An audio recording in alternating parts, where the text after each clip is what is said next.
এই যায় না। আব্বু তুমি? এই ফকির নেবে কেড়ে তুই আমাকে আব্বু বলে থাকিস? আব্বু একটু ভালো করে দেখো, আমি ফকিনের বাচ্চা না, আমি তোমার বাচ্চা, আমি তোমার মেয়ে ডায়না। মাই গড, তুই আমার মেয়ে ডায়না? মা, তোর এই অবস্থা কেন? কিরে, তুই এসব কি পরে আছিস? আমাদের বাড়ির কাজের মেয়ে আসিয়া, ও তো তোর চেয়ে অনেক ভালো কাপড় পরে, আর তোকে তোকে ওরা চক্রারি বাড়ি রেখেছে। ছাড়বো না আমি ওই আলমগীরকে ছাড়বো না।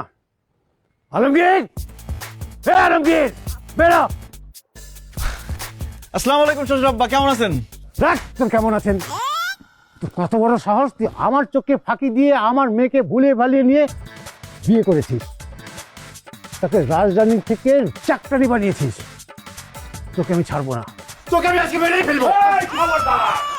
আমার ছেলের গায়ে হাত তুললে হাত ভাঙ্গা গুড়া গুড়া কইরা ভিক্ষার থালা ধরায় দেবো হাতে। আচ্ছা, আমার হাত গুঁড়ো গুঁড়ো করে ভিক্ষার থালা ধরিয়ে দেবে, গুলি করে তোর মাথা খুলি উড়িয়ে দেবো। কে তুই?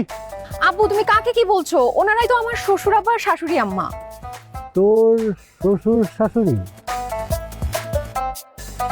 আচ্ছা আচ্ছা আচ্ছা আচ্ছা, তোদেরকেই তো আমি খুঁজে বেড়াচ্ছি রে।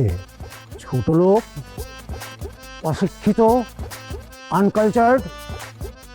তোরা তো আসলে মানুষ না, তোরা পশু, তোরা জন্তু। তোদেরকে তুলে নিয়ে গিয়ে ঢাকায় চিড়িয়াখানার মধ্যে পশুদের সাথে আটকে রাখবো। এই মুখ সামলায় কথা কবি। তবু শহরে চিড়িয়াখানা আছে আর আমগো গ্রামে আছে খোয়ার। বেশি কথা কইলে খোয়ারের মধ্যে ভইরা রাখবো। এই বেটা